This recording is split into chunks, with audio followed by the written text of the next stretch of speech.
As Syrians and other refugees pour into Europe, the U.S. is considering how to step up its response to the growing humanitarian crisis.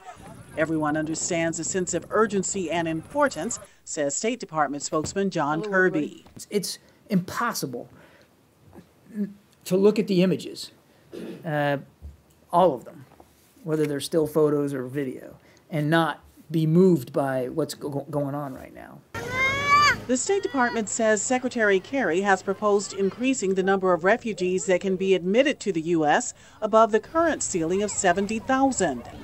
The U.S. response has not remotely kept pace with the refugee crisis in Europe and the Middle East, says Kathleen Newland, who spoke via Skype. So if we were to up our number to, say, 100,000 a year altogether, we could easily accommodate 35 or 40,000 Syrians.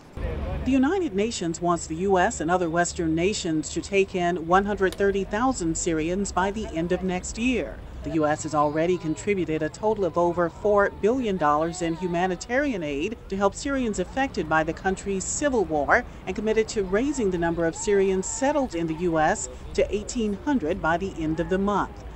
But it is the Obama administration's foot-dragging in Syria's civil unrest that has helped spark the refugee crisis, claimed Senator John McCain. This crisis didn't come out of nowhere, like an earthquake or a tornado.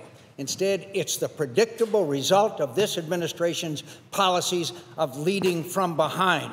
Another Republican and presidential candidate says the U.S. should take its fair share of refugees and do more to help Syrians. If I'm president, it's not about accepting refugees, it's about destroying the reason they leave.